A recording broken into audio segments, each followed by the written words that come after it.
اس سورت میں 118 آیتیں اور 6 رکوع ہیں۔ شروع اللہ کے نام سے جو نہایت مہربان ہمیشہ رحم فرمانے والا ہے۔ بے شک ایمان والے مراد پا گئے، جو لوگ اپنی نماز میں عجز و نیاز کرتے ہیں اور جو بیہودہ باتوں سے ہر وقت کنارہ کش رہتے ہیں، اور جو ہمیشہ زکوٰۃ ادا کر کے اپنی جان و مال کو پاک کرتے ہیں، اور جو دائماً اپنی شرمگاہوں کی حفاظت کرتے رہتے ہیں سوائے اپنی بیویوں کے یا ان باندیوں کے جو ان کے ہاتھوں کی مملوک ہیں۔ بے شک احکام شریعت کے مطابق ان کے پاس جانے سے ان پر کوئی ملامت نہیں۔ پھر جو شخص ان حلال عورتوں کے سوا کسی اور کا خواہش مند ہوا تو ایسے لوگ ہی حد سے تجاوز کرنے والے سرکش ہیں۔ اور جو لوگ اپنی امانتوں اور اپنے وعدوں کی پاسداری کرنے والے ہیں اور جو اپنی نمازوں کی مداومت کے ساتھ حفاظت کرنے والے ہیں، یہی لوگ جنت کے وارث ہیں۔ یہ لوگ جنت کے سب سے اعلیٰ باغات، جہاں تمام نعمتوں، راحتوں اور قرب الہی کی لذتوں کی کثرت ہوگی، ان کی وراثت بھی پائیں گے اور ان میں ہمیشہ رہیں گے۔ اور بے شک ہم نے انسان کی تخلیق کی ابتدا مٹی کی کیمیائی اجزاء کے خلاصے سے فرمائی، پھر اسے نطفہ تولیدی قطرہ بنا کر ایک مضبوط جگہ رحم مادر میں رکھا، پھر ہم نے اس نطفے کو رحم مادر کے اندر جوف کی صورت میں معلق وجود بنا دیا، پھر ہم نے اس معلق وجود کو ایک ایسا لوتھڑا بنا دیا جو دانتوں سے چبایا ہوا لگتا ہے، پھر ہم نے اس لوتھڑے سے ہڈیوں کا ڈھانچہ بنایا، پھر ہم نے ان ہڈیوں پر گوشت اور پٹھے چڑھائے، پھر ہم نے اسے تخلیق کی دوسری صورت میں بدل کر تدریجاً نشو نما دی، پھر اللہ نے اسے بڑھا کر محکم وجود بنا دیا جو سب سے بہتر فرمانے والا ہے۔ پھر بے شک تم اس زندگی کے بعد ضرور مرنے والے ہو، پھر بے شک تم قیامت کے دن زندہ کر کے اٹھائے جاؤ گے، اور بے شک ہم نے تمہارے اوپر کرۂ ارض کے گرد فضائے بسیط میں نظام کائنات کی حفاظت کے لیے 7 راستے یعنی 7 مقناطیس پٹیاں یا میدان بنائے ہیں،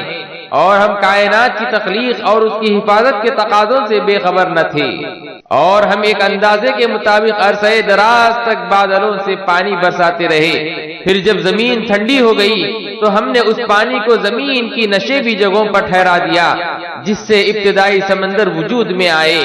اور بے شک ہم اسے بخارات بنا کر اڑا دینے پر بھی قدرت رکھتے ہیں۔ پھر ہم نے تمہارے لیے اس سے درجہ بدرجہ یعنی پہلے ابتدائی نباتات، پھر بڑے پودے، پھر درخت وجود میں لاتے ہوئے کھجور اور انگور کے باغات بنا دیے۔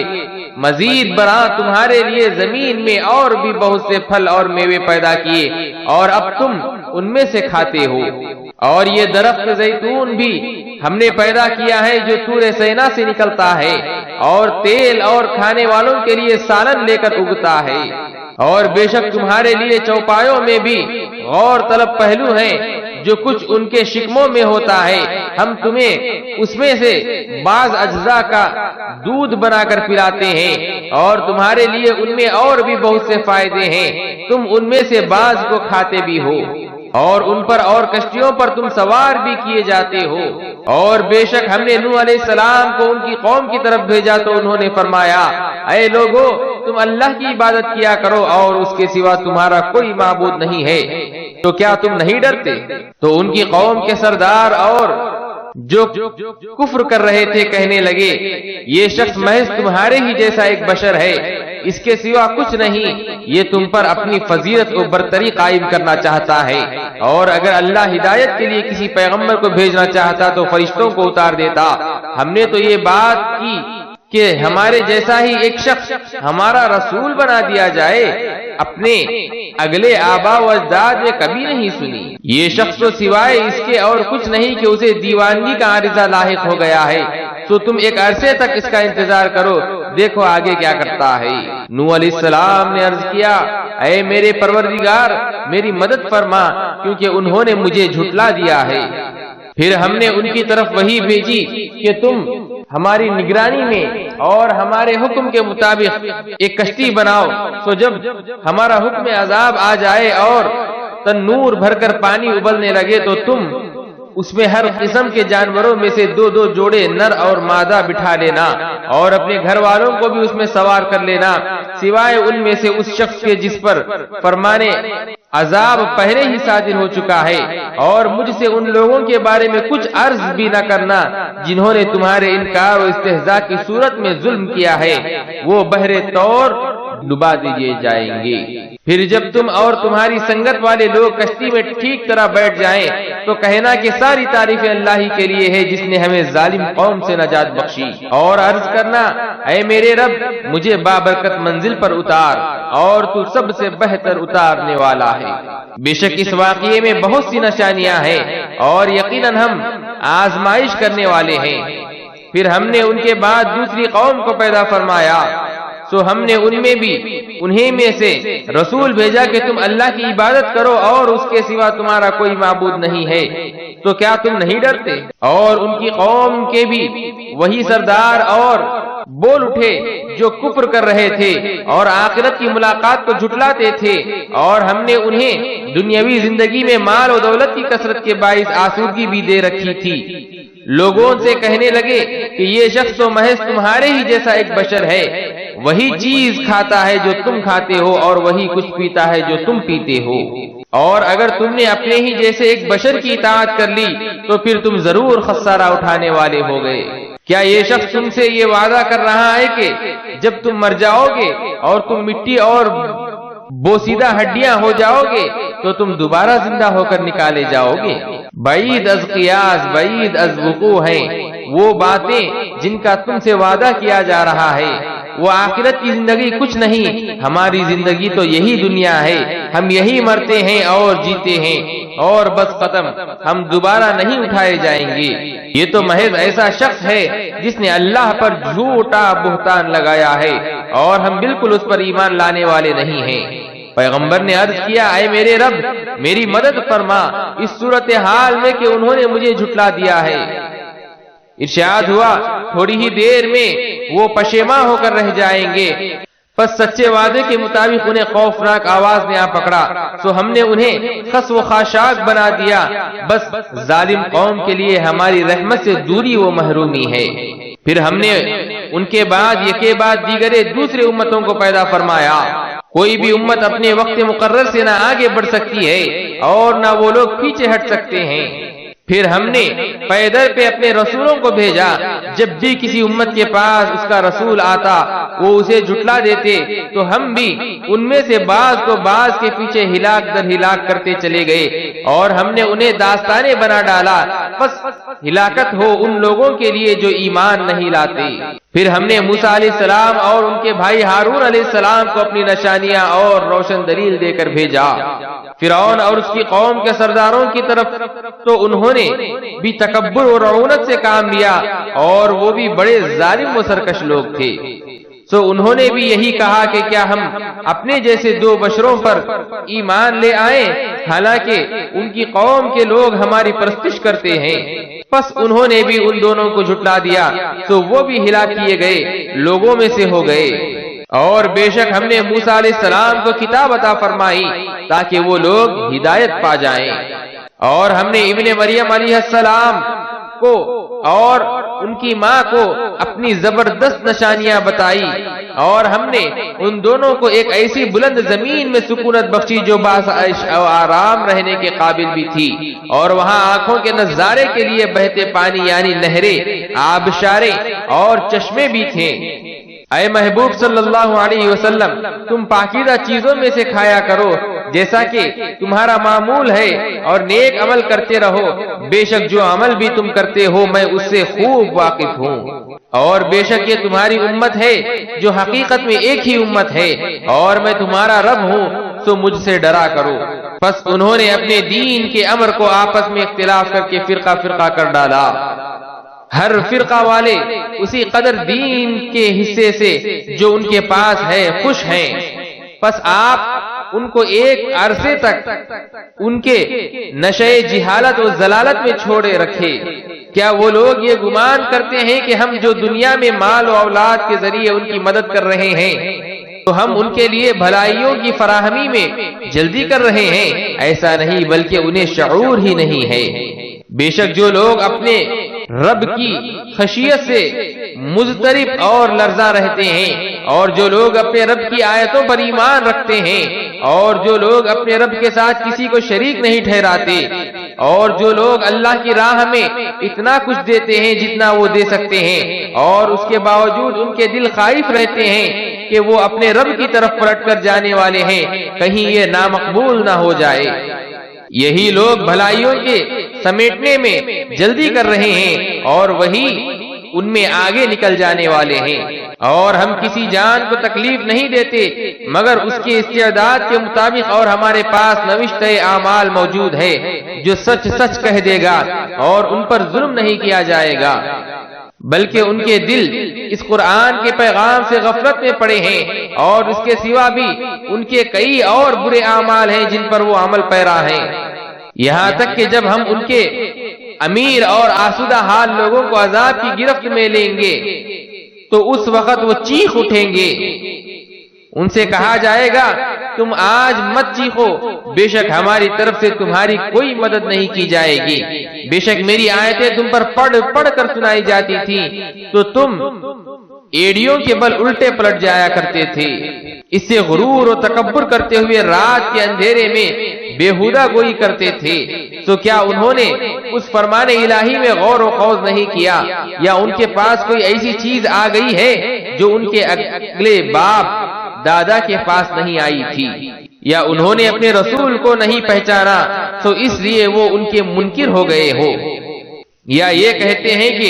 اس رسول صلی اللہ علیہ وسلم کو جنون لاحق ہو گیا ہے، ایسا ہرگز نہیں، بلکہ وہ ان کے پاس حق لے کر تشریف لائے ہیں، اور ان میں سے اکثر لوگ حق کو پسند نہیں کرتے، اور اگر حق تعالی ان کی خواہشات کی پیروی کرتا تو سارے آسمان اور زمین اور جو مخلوقات و موجودات ان میں ہیں سب تباہ و برباد ہو جاتے، بلکہ ہم ان کے پاس وہ قرآن لائے ہیں جس میں ان کی عزت و شرف اور ناموری کا راز ہے، تو وہ اپنی عزت ہی سے منہ پھیر رہے ہیں۔ کیا آپ ان سے تبلیغ رسالت پر کچھ اجرت مانگتے ہیں؟ ایسا بھی نہیں ہے، آپ کے تو رب کا اجر ہی بہت بہتر ہے، اور وہ سب سے بہتر روزی رساں ہے، اور بے شک آپ نے انہی کے بھلے کے لیے انہیں سیدھی راہ کی طرف بلاتے ہیں، اور بے شک جو لوگ آخرت پر ایمان نہیں رکھتے وہ ضرور سیدھی راہ سے کتراتے رہتے ہیں،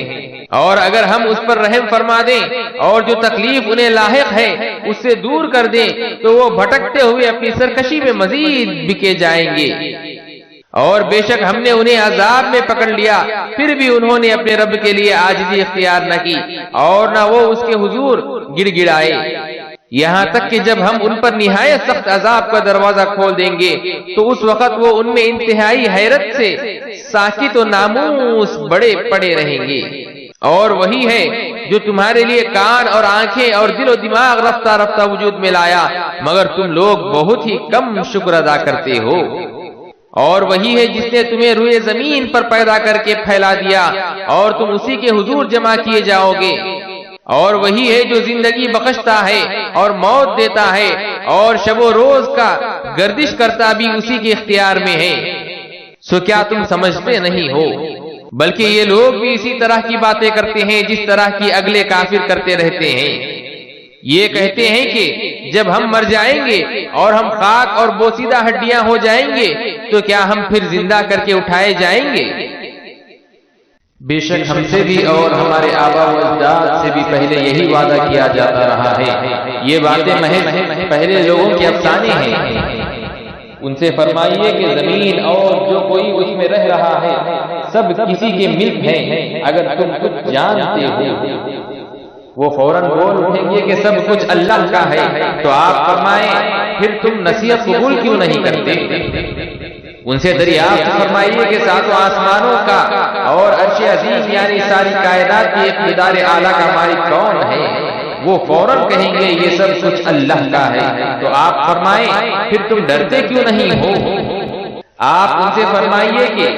وہ کون ہے جس کے دست قدرت میں ہر چیز کی کامل ملکیت ہے، اور جو پناہ دیتا ہے اور جس کے خلاف کوئی پناہ نہیں دی جا سکتی، اگر تم کچھ جانتے ہو۔ وہ فوراً کہیں گے یہ سب شان اللہ ہی کے لیے ہے۔ آپ فرمائیں کہ تمہیں کہاں سے جادو کی طرح فریب دیا جا رہا ہے؟ بلکہ ہم نے انہیں حق پہنچا دیا اور بے شک وہ جھوٹے ہیں۔ اللہ نے اپنے لیے کوئی اولاد نہیں بنائی اور نہ ہی اس کے ساتھ کوئی اور خدا ہے، ورنہ ہر خدا اپنی اپنی مخلوق کو ضرور الگ لے جاتا اور یقیناً وہ ایک دوسرے پر غلبہ حاصل کرتے اور پوری کائنات میں فساد برپا ہو جاتا۔ اللہ ان باتوں سے پاک ہے جو وہ بیان کرتے ہیں، وہ پوشیدہ اور آشکار سب چیزوں کا جاننے والا ہے، سو وہ ان چیزوں سے بلند و برتر ہے جنہیں یہ شریک ٹھہراتے ہیں۔ آپ دعا فرمائیے کہ اے میرے رب، اگر تو مجھے وہ عذاب دکھانے لگے جس کا ان سے وعدہ کیا جا رہا ہے تو اے میرے پروردگار مجھے ظالم قوم میں شامل نہ فرمانا، اور بے شک ہم اس بات پر ضرور قادر ہیں کہ ہم آپ کو وہ عذاب دکھا دیں جس کا ہم ان سے وعدہ کر رہے ہیں۔ آپ برائی کو ایسے طریقے سے دفع کیا کریں جو سب سے بہتر ہو۔ ہم ان باتوں کو خوب جانتے ہیں جو یہ بیان کرتے ہیں، اور آپ دعا فرمائیے اے میرے پروردگار میں شیطانوں کے وسوسوں سے تیری پناہ مانگتا ہوں، اور اے میرے رب میں اس بات سے بھی تیری پناہ مانگتا ہوں کہ وہ میرے پاس آئیں، یہاں تک کہ جب ان میں سے کسی کو موت آ جائے گی تو وہ کہے گا اے میرے رب مجھے دنیا میں واپس بھیج دے تاکہ میں اس دنیا میں کچھ نیک عمل کر لوں جسے میں چھوڑ آیا ہوں۔ ہرگز نہیں، یہ وہ بات ہے جسے وہ بطور حضرت کہہ رہا ہوگا، اور ان کے آگے اس دن تک ایک پردہ حائل ہے جس دن وہ قبروں سے اٹھائے جائیں گے۔ پھر جب سور پھونکا جائے گا تو ان کے درمیان اس دن نہ رشتے باقی رہیں گے اور نہ وہ ایک دوسرے کا حال پوچھ سکیں گے۔ پس جن کے پلڑے زیادہ اعمال کے باعث بھاری ہوں گے تو وہی لوگ کامیاب و کامران ہوں گے، اور جن کے نام اعمال کے پلڑے وزن نہ ہونے کے باعث ہلکے ہوں گے تو یہی لوگ ہیں جنہوں نے اپنے آپ کو نقصان پہنچایا اور وہ ہمیشہ دوزخ میں رہنے والے ہیں۔ ان کے چہروں کو آگ جھلس دے گی اور وہ اس میں دانت نکلے بگڑے ہوئے منہ کے ساتھ پڑے ہوں گے۔ ان سے کہا جائے گا کیا تم پر میری آیتیں پڑھ پڑھ کر نہیں سنائی جاتی تھیں، پھر تم انہیں جھٹلایا کرتے تھے؟ وہ کہیں گے اے ہمارے رب ہم پر ہماری بدبختی غالب آ گئی تھی اور ہم یقیناً گمراہ قوم تھے۔ اے ہمارے رب تو ہمیں یہاں سے نکال دے، پھر اگر ہم اسی گمراہی کا اعادہ کریں تو بے شک ہم ظالم ہوں گے۔ ارشاد ہوگا اب اسی میں ذلت کے ساتھ پڑے رہو اور مجھ سے بات نہ کرو۔ بے شک میرے بندوں میں سے ایک طبقہ ایسا بھی تھا جو میرے حضور عرض کیا کرتے تھے اے ہمارے پروردگار ہم ایمان لے آئے ہیں، پس تو ہمیں بخش دے اور ہم پر رحم فرما، اور تو ہی سب سے بہتر رحم فرمانے والا ہے۔ تو تم ان کا تمسخر کیا کرتے تھے، یہاں تک کہ انہوں نے تمہیں میری یاد بھی بلا دی اور تم صرف ان کی تصدیق ہی کرتے رہتے تھے۔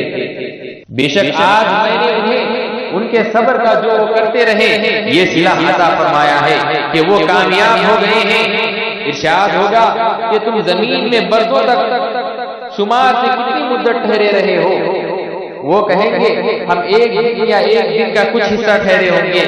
آپ اعداد و شمار کرنے والوں سے پوچھ لیں، ارشاد ہوگا تم وہاں نہیں ٹھہرے مگر بہت ہی تھوڑا عرصہ، کاش تم یہ بات نہیں جانتے ہوتے۔ سو کیا تم نے یہ خیال کر لیا تھا کہ ہم نے تمہیں بیکار اور بے مقصد پیدا کیا ہے اور یہ کہ تم ہماری طرف لوٹ کر نہیں آؤ گے؟ پس اللہ جو بادشاہ حقیقی ہے، بلند و برتر ہے، اس کے سوا کوئی معبود نہیں، بزرگی اور عزت والے عرش اقتدار کا وہی مالک ہے۔ اور جو شخص اللہ کے ساتھ کسی اور معبود کی پرستش کرتا ہے اس کے پاس اس کی کوئی سند نہیں ہے تو اس کا حساب اس کے رب ہی کے پاس ہے، بے شک کافر لوگ فلاح نہیں پائیں گے۔ اور آپ عرض کیجئے اے میرے رب تو بخش دے اور رحم فرما، اور تو ہی سب سے بہتر رحم فرمانے والا ہے۔ اس سورت میں 64 آیتیں اور 9 رکوع ہیں۔ شروع اللہ کے نام سے جو نہایت مہربان ہمیشہ رحم فرمانے والا ہے۔ یہ ایک عظیم سورت ہے جسے ہم نے اتارا ہے اور ہم نے اس کے احکام کو فرض کر دیا ہے اور ہم نے اس میں واضح آیتیں نازل فرمائی ہیں تاکہ تم نصیحت حاصل کر سکو۔ بدکار عورت اور بدکار مرد اگر غیر شادی شدہ ہوں تو ان دونوں میں سے ہر ایک کو شرائط حد کے ساتھ جرم زنا کے ثابت ہو جانے پر 100 کوڑے مارو، جبکہ شادی شدہ مرد و عورت کی بدکاری پر سزا رجم ہے اور یہ سزائے موت ہے، اور تمہیں ان دونوں پر اللہ کے دین کے حکم کی اجرا میں ذرہ ترس نہیں آنا چاہیے اگر تم اللہ پر اور آخرت کے دن پر ایمان رکھتے ہو، اور چاہیے کہ ان دونوں کی سزا کے موقع پر مسلمانوں کی ایک اچھی خاصی جماعت موجود ہو۔ بدکار مرد سوائے بدکار عورت یا مشرک عورت کے کسی پاکیزہ عورت سے نکاح کرنا پسند نہیں کرتا، اور بدکار عورت سے بھی سوائے بدکار مرد یا مشرک کے کوئی صالح شخص نکاح کرنا پسند نہیں کرتا، اور یہ فعل زنا مسلمانوں پر حرام کر دیا گیا ہے۔ اور جو لوگ پاک دامن عورتوں پر بدکاری کی تہمت لگائیں پھر 4 گواہ پیش نہ کر سکیں تو تم انہیں سزائے قذف کے طور پر 80 کوڑے لگاؤ، اور کبھی بھی ان کی گواہی قبول نہ کرو، اور یہی لوگ بد کردار ہیں سوائے ان کے جنہوں نے اس تہمت لگنے کے بعد توبہ کر لی اور اپنی اصلاح کر لی، تو بے شک اللہ بڑا بخشنے والا نہایت مہربان ہے۔ ان کا شمار فاسقوں میں نہیں ہوگا مگر اس سے حد قذف معاف نہیں ہوگی۔ اور جو لوگ اپنی بیویوں پر بدکاری کی تہمت لگائیں اور ان کے پاس سوائے اپنی ذات کے کوئی گواہ نہ ہو، تو ایسے کسی بھی ایک شخص کی گواہی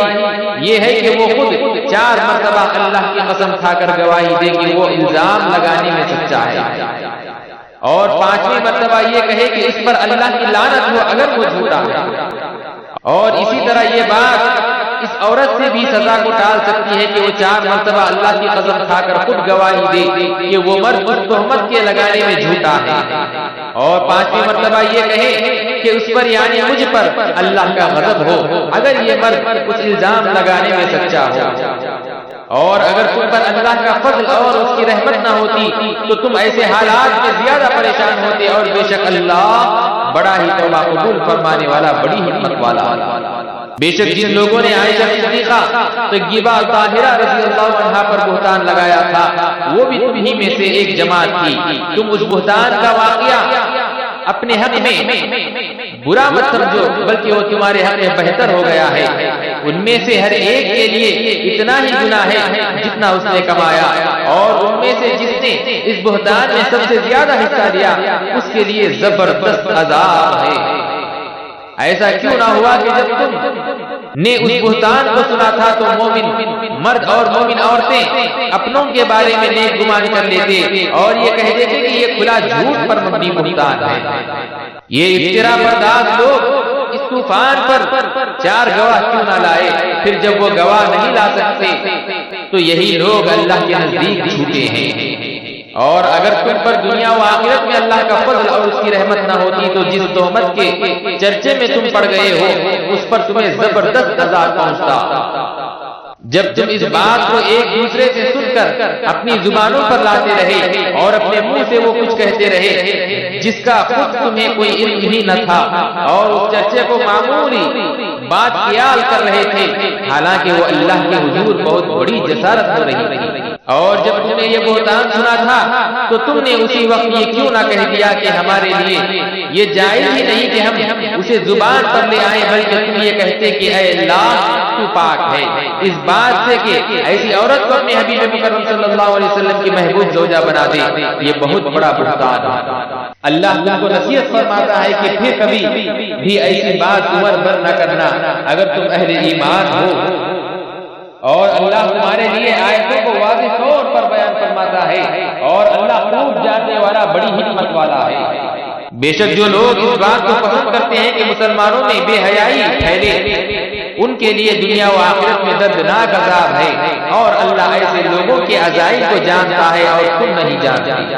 اور اگر تم پر اس رسول مکرم صلی اللہ علیہ وسلم کے صدقے میں اللہ کا فضل اور اس کی رحمت نہ ہوتی تو تم بھی پہلی امتوں کی طرح تباہ کر دیے جاتے، مگر اللہ بڑا شفیق، بڑا رحم فرمانے والا ہے۔ اے ایمان والو، شیطان کے راستوں پر نہ چلو، اور جو شخص شیطان کے نقوش قدم پر چلتا ہے تو وہ یقیناً بے حیائی اور برے کاموں کو فروغ کا حکم دیتا ہے۔ اور اگر تم پر اللہ کا فضل اور اس کی رحمت نہ ہوتی تو تم میں سے کوئی شخص بھی کبھی اس گناہ تہمت کے داغ سے پاک نہ ہو سکتا، لیکن اللہ جسے چاہتا ہے پاک فرما دیتا ہے، اور اللہ خوب سننے والا جاننے والا ہے۔ اور تم میں سے دینی بزرگی والے اور دنیاوی کشائش والے اب اس بات کی قسم نہ کھائیں کہ وہ اس بہتان کے جرم میں شریک رشتہ داروں اور محتاجوں اور اللہ کی راہ میں ہجرت کرنے والوں کو مالی امداد نہ دیں گے۔ انہیں چاہیے کہ ان کا قصور معاف کر دیں اور ان کی غلطی سے درگزر کریں۔ کیا تم اس بات کو پسند نہیں کرتے کہ اللہ تمہیں بخش دے، اور اللہ بڑا بخشنے والا مہربان ہے۔ بے شک جو لوگ ان پارسا مومن عورتوں پر جو برائی کی تصور سے بھی بے خبر اور ناآشنا ہیں ایسی تہمت لگاتے ہیں، وہ دنیا و آخرت دونوں جہاں میں ملعون ہیں، اور ان کے لیے زبردست عذاب ہے۔ جس دن خود ان کی زبانیں اور ان کے ہاتھ اور ان کے پاؤں انہی کے خلاف گواہی دیں گے کہ جو کچھ وہ کرتے رہے تھے، اس دن اللہ انہیں ان کے اعمال کی پوری جزا جس کے وہ صحیح حقدار ہیں دے دے گا، اور وہ جان لیں گے کہ اللہ خود بھی حق ہے اور حق کو ظاہر فرمانے والا بھی ہے۔ ناپاک عورتیں ناپاک مردوں کے لیے مخصوص ہیں، اور پلید مرد پلید عورتوں کے لیے ہیں، اور اسی طرح پاک و طیب عورتیں پاکیزہ مردوں کے لیے مخصوص ہیں، اور پاک و طیب مرد پاکیزہ عورتوں کے لیے ہیں۔ تو تم رسول اللہ صلی اللہ علیہ وسلم کی پاکیزگی و طہارت کو دیکھ کر خود سوچ لیتے کہ اللہ نے ان کے لیے زوجہ بھی کس قدر پاکیزہ و طیب بنائی ہوگی۔ یہ پاکیزہ لوگ تہمتوں سے کلیتاً بری ہیں، جو یہ بدزبان لوگ کہہ رہے ہیں ان کے لیے تو بخشائش اور عزت و بزرگی والی عطا مقدر ہو چکی ہے۔ تم ان کی شان میں زبان درازی کر کے کیوں اپنا منہ کالا اور اپنی آخرت تباہ و برباد کرتے ہو؟ اے ایمان والو، اپنے گھروں کے سوا دوسرے گھروں میں داخل نہ ہوا کرو یہاں تک کہ تم ان سے اجازت لے لو، اور ان کے رہنے والوں کو داخل ہوتے ہیں سلام کہا کرو۔ یہ تمہارے لیے بہتر نصیحت ہے تاکہ تم ان کی حکمتوں میں ذرا غور و فکر کرو۔ پھر اگر تم ان گھروں میں کسی شخص کو موجود نہ پاؤ تو تم ان کے اندر مت جایا کرو یہاں تک کہ تمہیں اس بات کی اجازت دی جائے، اور اگر تم سے کہا جائے کہ واپس چلے جاؤ تو تم واپس پلٹ جایا کرو۔ یہ تمہارے حق میں بڑی پاکیزہ بات ہے، اور اللہ ان کاموں سے جو تم کرتے ہو خوب آگاہ ہے۔ اس میں تم پر گناہ نہیں کہ تم ان مکانات و عمارات میں جو کسی کے مستقل رہائش گاہ نہیں، مثلا ہوٹل، سرائے اور مسافر خانے وغیرہ میں بغیر اجازت کے چلے جاؤ کہ ان میں تمہیں فائدہ اٹھانے کا حق حاصل ہے، اور اللہ ان سب باتوں کو جانتا ہے جو تم ظاہر کرتے ہو اور جو تم چھپاتے ہو۔ آپ مومن مردوں سے فرما دیں کہ وہ اپنی نگاہیں نیچی رکھا کریں اور اپنی شرمگاہوں کی حفاظت کیا کریں، یہ ان کے لیے بڑی پاکیزہ بات ہے۔ بے شک اللہ ان کاموں سے خوب آگاہ ہے جو یہ انجام دے رہے ہیں۔ اور آپ مومن عورتوں سے فرما دیں کہ وہ بھی اپنی نگاہیں نیچی رکھا کریں اور اپنی شرمگاہوں کی حفاظت کیا کریں، اور اپنی آرائش و زیبائش کو ظاہر نہ کیا کریں سوائے اسی حصے کے جو اس میں سے خود ظاہر ہوتا ہے، اور وہ اپنے سروں پر اوڑے ہوئے دوپٹے اور چادریں اپنے گرے بالوں اور سینوں پر بھی ڈالے رہا کریں، اور وہ اپنے بنائے سنگار کو کسی پر ظاہر نہ کیا کریں سوائے اپنے شوہروں کے، یا اپنے باپ دادا یا اپنے شوہروں کے باپ دادا کے، یا اپنے بیٹوں یا اپنے شوہروں کے بیٹوں کے، یا اپنے بھائیوں یا اپنے بھتیجوں یا اپنے بھانجوں کے، یا اپنی ہم مذہب مسلمان عورتوں یا اپنی مملوکہ باندیوں کے، یا مردوں میں سے وہ خدمتگار جو خواہش و شہوت سے خالی ہوں، یا وہ بچے جو کم سنی کے باعث ابھی عورتوں کی پردہ والی چیزوں سے آگاہ نہیں ہوئے، یہ بھی مستثنا ہے۔ اور نہ چلتے ہوئے اپنے پاؤں زمین پر اس طرح مارا کریں کہ پیروں کی جھنکار سے ان کا وہ سنگار معلوم ہو جائے جسے وہ حکم شریعت سے پوشیدہ کیے ہوئے ہیں، اور تم سب کے سب اللہ کے حضور توبہ کرو اے مومنوں تاکہ تم ان احکام پر عمل پیرا ہو کر فلاح پا جاؤ۔ اور تم اپنے مردوں اور عورتوں میں سے ان کا نکاح کر دیا کرو جو عمر نکاح کے باوجود بغیر ازدواجی زندگی کے رہ رہے ہوں، اور اپنے باصلاحیت غلاموں اور باندیوں کا بھی نکاح کر دیا کرو اگر وہ محتاج ہوں گے، تو اللہ اپنے فضل سے انہیں غنی کر دے گا، اور اللہ بڑی وسعت والا بڑے علم والا ہے۔ اور ایسے لوگوں کو پاک دامنی اختیار کرنا چاہیے جو نکاح کی استطاعت نہیں پاتے، یہاں تک کہ اللہ ہمیں اپنے فضل سے غنی فرما دے۔ اور تمہارے زیر دست غلاموں اور باندیوں میں سے جو مکاتب کچھ مال کما کر دینے کی شرط پر آزاد ہونا چاہیں تو انہیں مکاتب مذکورہ شرط پر آزاد کر دو، اگر تم ان میں بھلائی جانتے ہو، اور تم خود بھی انہیں اللہ کے مال میں سے آزاد ہونے کے لیے دے دو جو اس نے تمہیں عطا فرمایا ہے، اور تم اپنی باندیوں کو دنیاوی زندگی کا فائدہ حاصل کرنے کے لیے بدکاری پر مجبور نہ کرو جبکہ وہ پاک دامن یا حفاظت نکاح میں رہنا چاہتی ہو، اور جو شخص انہیں مجبور کرے گا وہ اللہ ان کے مجبور ہو جانے کے بعد بھی بڑا بخشنے والا مہربان ہے۔ اور بے شک ہم نے تمہاری طرف واضح اور روشن آیتیں نازل فرمائی ہیں، اور کچھ ان لوگوں کی مثالیں یعنی قصہ عائشہ کی طرح قصہ مریم اور قصہ یوسف جو تم سے پہلے گزر چکے ہیں، اور یہ پرہیزگاروں کے لیے نصیحت ہے۔ اللہ آسمانوں اور زمین کا نور ہے، اس کے نور کی مثال جو نور محمدی صلی اللہ علیہ وسلم کی شکل میں دنیا میں روشن ہے، اس تاب نما سینہ اقدس جیسی ہے جس میں چراغ نبوت روشن ہے، وہ چراغ قلب محمدی کے قانوس میں رکھا ہے، یہ فانوس نور الہی کے پرتو سے اس قدر منور ہے گویا ایک درخشندہ ستارہ ہے۔ یہ چراغ نبوت جو بیتون کے مبارک درخت سے یعنی عالم قدس کی بابرکت رابطہ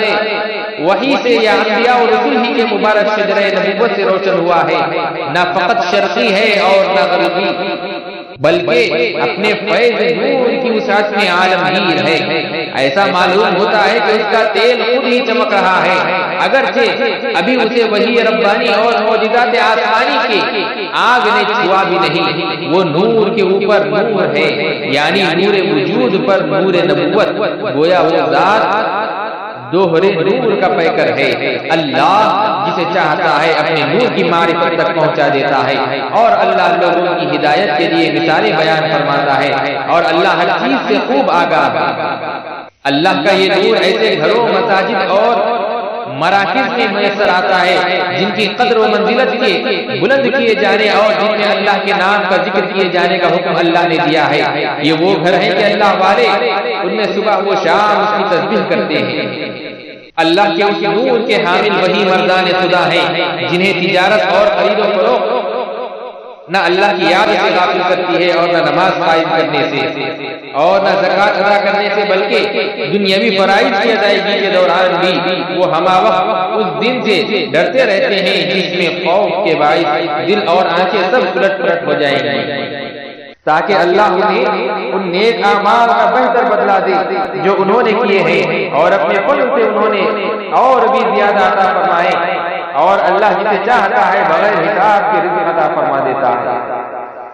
اور کافروں کے اعمال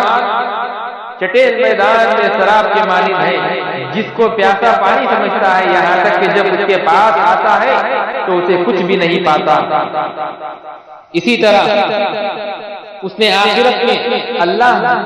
کو اپنے پاس پایا، مگر اللہ نے اس کا پورا حساب دنیا میں ہی چکا دیا تھا، اور اللہ جلد حساب کرنے والا ہے۔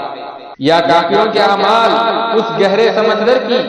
تاریکیوں کے مانند ہے جسے موج نے ڈھانپا ہوا ہو، پھر اس کے اوپر ایک اور موج ہو اور اس کے اوپر بادل ہو، یہ تہ در تہ تاریکیاں ایک دوسرے کے اوپر ہیں۔ جب ایسے سمندر میں ڈوبنے والا کوئی شخص اپنا ہاتھ باہر نکالے تو اسے کوئی بھی دیکھ نہ سکے، اور جس کے لیے اللہ ہی نے نور ہدایت نہیں بنایا تو اس کے لیے کہیں بھی نور نہیں ہوتا۔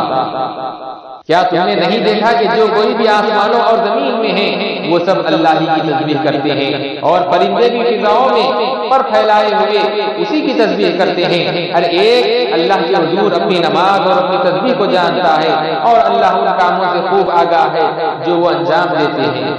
اور سارے آسمانوں اور زمین کی حکمرانی اللہ ہی کی ہے، اور سب کو اسی کی طرف لوٹ کر جانا ہے۔ کیا تم نے نہیں دیکھا کہ اللہ ہی بادل کو پہلے آہستہ آہستہ چلاتا ہے، پھر اس کے مختلف ٹکڑوں کو آپس میں ملا دیتا ہے، پھر اسے تہ بتہ بتا دیتا ہے، پھر تم دیکھتے ہو کہ اس کے درمیان خالی جگہوں سے بارش نکل کر برستی ہے، اور وہ اسی آسمان یعنی فضا میں برفانی پہاڑوں کی طرح دکھائی دینے والے بادلوں میں سے اولے برستے ہیں، پھر جس پر چاہتا ہے ان اولوں کو گرا دیتا ہے۔ اور جسے چاہتا ہے ان کو پھیر دیتا ہے، مزید یہ کہ انہی بادلوں سے بجلی بھی پیدا کرتا ہے، یوں لگتا ہے کہ اس بادل کی بجلی کوئی چمک آنکھوں کو خیرہ کر کے ان کی بینائی اچک لے جائے گی، اور اللہ رات اور دن کو ایک دوسرے کے اوپر پلٹتا رہتا ہے، اور بے شک اس میں عقل و بصیرت والوں کے لیے بڑی رہنمائی ہے۔ اور اللہ نے ہر چلنے پھرنے والے جاندار کی پیدائش کی کیمیائی ابتدا پانی سے فرمائی، پھر ان میں سے بعض وہ ہیں جو اپنے پیٹ کے بل چلتے ہیں، اور ان میں سے بعض وہ ہیں جو دو پاؤں پر چلتے ہیں، اور ان میں سے بعض وہ ہوئے جو چار پیروں پر چلتے ہیں، اور اللہ جو چاہتا ہے پیدا فرماتا رہتا ہے، بے شک اللہ ہر چیز پر بڑا قادر ہے۔ یقیناً ہم نے واضح اور روشن بیان والی آیتیں نازل فرمائی ہیں، اور اللہ ان کے ذریعے جسے چاہتا ہے سیدھی راہ کی طرف ہدایت فرماتا ہے۔ اور وہ لوگ کہتے ہیں کہ ہم اللہ پر اور رسول اللہ صلی اللہ علیہ وسلم پر ایمان لے آئے ہیں اور اطاعت کرتے ہیں، پھر اس قول کے بعد ان میں سے ایک گروہ اپنے اقرار سے روگردانی کرتا ہے، اور یہ لوگ حقیقت میں مومن بھی نہیں ہیں۔ اور جب ان لوگوں کو اللہ اور اس کے رسول کی طرف بلایا جاتا ہے تو وہ ان کے درمیان فیصلہ فرما دے، تو اس وقت ان میں سے ایک گروہ دربار رسالت صلی اللہ علیہ وسلم میں آنے سے گریزاں ہوتا ہے، اور اگر وہ حق والے ہوتے تو وہ اس رسول صلی اللہ علیہ وسلم کی طرف مطیع ہو کر تیزی سے چلے آتے۔ کیا ان کے دلوں میں منافقت کی بیماری ہے، یا وہ شان رسالت صلی اللہ علیہ وسلم میں شک کرتے ہیں، یا وہ اس بات کا اندیشہ رکھتے ہیں کہ اللہ اور اس کے رسول صلی اللہ علیہ وسلم ان پر ظلم کریں گے؟ نہیں، بلکہ وہی لوگ خود ظالم ہیں۔ ایمان والوں کی بات تو فقط یہ ہوتی ہے کہ جب انہیں اللہ اور اس کے رسول صلی اللہ علیہ وسلم کی طرف بلایا جاتا ہے تاکہ وہ ان کے درمیان فیصلہ فرمائے، تو وہ یہی کچھ کہیں گے کہ ہم نے سن لیا اور ہم سراپا اطاعت پیرا ہو گئے، اور ایسے ہی لوگ فلاح پانے والے ہیں۔ اور جو شخص اللہ اور اس کے رسول کی اطاعت کرتا ہے اور اللہ سے ڈرتا ہے اور اس کا تقوی اختیار کرتا ہے، بس ایسے ہی لوگ مراد پانے والے ہیں۔ اور وہ لوگوں کی بڑی بھاری تاکیدی قسمیں کھاتے ہیں کہ اگر آپ نے حکم دے تو وہ جہاد کے لیے ضرور نکلیں گے۔ آپ فرما دیں کہ تم قسمیں مت کھاؤ، بلکہ معروف طریقے سے فرما برداری درکار ہے، بے شک اللہ ان کاموں سے خوب آگاہ ہے جو تم کرتے ہو۔ فرما دیجئے تم اللہ کی اطاعت کرو اور رسول اللہ صلی اللہ علیہ وسلم کی اطاعت کرو، پھر اگر تم نے اطاعت سے روگردانی کی تو جان لو رسول اللہ صلی اللہ علیہ وسلم کے ذمے وہی کچھ ہے جو ان پر لازم کیا گیا، اور تمہارے ذمے وہ ہے جو تم پر لازم کیا گیا ہے، اور اگر تم ان کی اطاعت کرو گے تو ہدایت پا جاؤ گے، اور رسول صلی اللہ علیہ وسلم پر احکام کو صریحاً پہنچا دینے کے سوا کچھ لازم نہیں ہے۔ اللہ نے ایسے لوگوں سے وعدہ فرمایا ہے جس کا ایفاء اور تعمیل امت پر لازم ہے،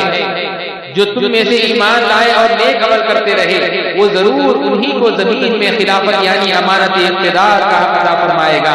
جیسا کہ اس نے ان لوگوں کو حق حکومت بخشا تھا جو ان سے پہلے تھے، اور ان کے لیے ان کے دین کو جسے اس نے ان کے لیے پسند فرمایا ہے غلبہ و اقتدار کے ذریعے مضبوط و مستحکم فرما دے گا، اور وہ ضرور اس تمکن کے باعث ان کے پچھلے خوف کو جو ان کے سیاسی، معاشی اور سماجی کمزوری کی وجہ سے تھا، ان کے لیے امن و حفاظت کی حالت سے بدل دے گا۔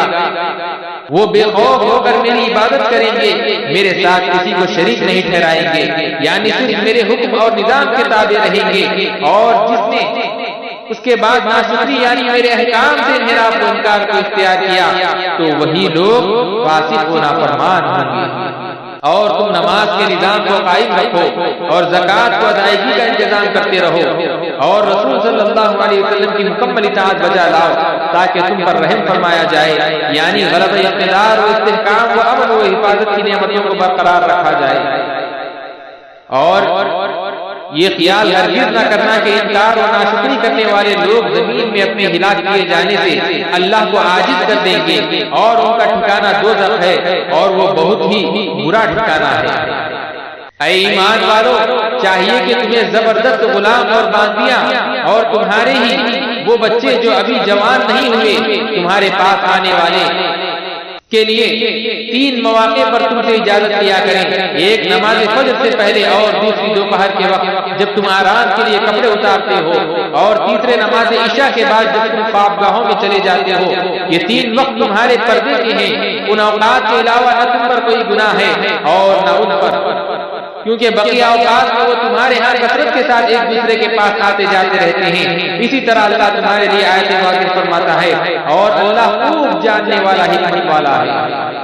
اور جب تم میں سے بچے حد بلوغ کو پہنچ جائیں تو وہ تمہارے پاس آنے کے لیے اجازت لیا کریں، جیسا کہ ان سے پہلے دیگر بالغ افراد اجازت دیتے رہتے ہیں۔ اسی طرح اللہ تمہارے لیے اپنے احکام خوب واضح فرماتا ہے، اور اللہ خوب علم والا اور حکمت والا ہے۔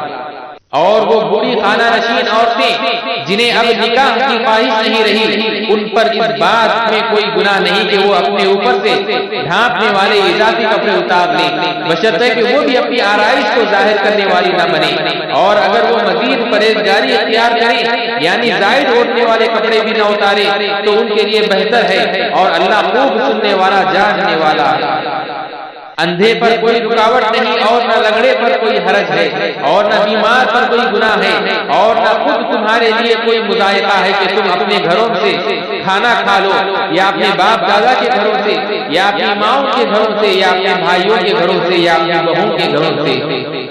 یا اپنی بہنوں کے گھروں سے،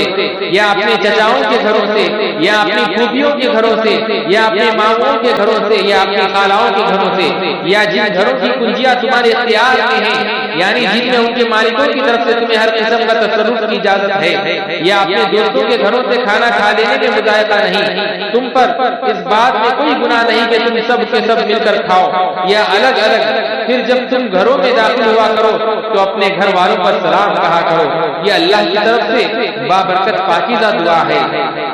اس طرح اللہ اپنی آیتوں کو تمہارے لیے واضح فرماتا ہے تاکہ تم احکام شریعت اور آداب زندگی کو سمجھ سکو۔